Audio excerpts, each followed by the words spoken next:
about the negative power of taking things personally. Has someone ever tried to stamp you out? Has someone ever tried to accuse you of being a liar? Have you ever asked your jurors this question? What does it feel like to be called a liar, especially by people you actually care about? Well, it hurts. It's embarrassing. It's gut-wrenching. It's demeaning. It's infuriating. It's where your client lives. How about the feeling of being watched, being surveyed 24 hours a day by TV eyes that tell you that anything you try to do that's normal to you, or an attempt at normalcy for trying to live your best life, is nothing but a sham? Try to pretend that doesn't hurt. Try to not take that personally. Put yourself in this place.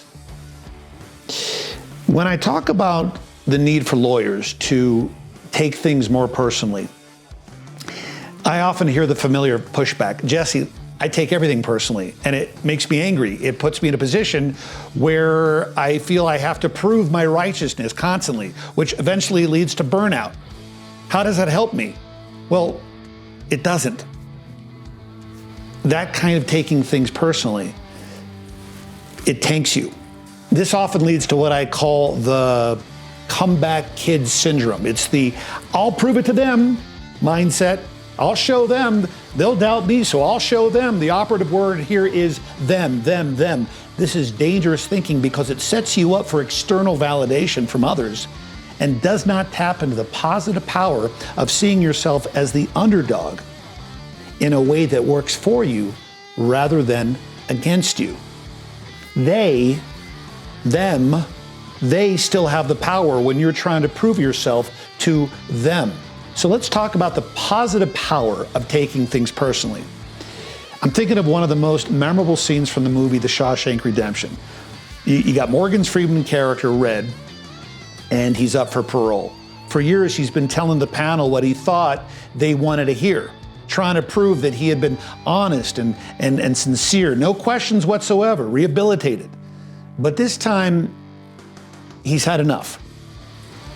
So he sits down, he looks him straight in the eye, calmly and stoically, and he says, "There's not a day that goes by that I don't feel regret, not because I'm in here or because you think I should. I look back on the way I was then, a young, stupid kid who committed that terrible crime." He says, "I want to talk to him. I want to try and talk some sense into him, tell him the way things are. But I can't. That kid's long gone," he says, and that old man is all that's left. Rehabilitated, he says, that's just a BS word. So you go ahead and stop wasting my time, because to tell you the truth, I don't give a And he doesn't even say with any malice. It's a moment of profound honesty. The fight is over. Red is no longer seeking external validation from his listeners. He's standing in his own truth. He doesn't take the opinions of his listeners so personally anymore. They're going to do what they're going to do. The result? He's let go from prison. How does this apply to the courtroom?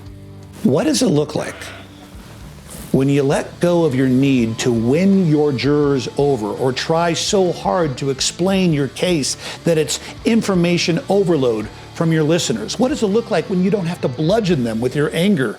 When you're explaining, you're losing. You're not trusting.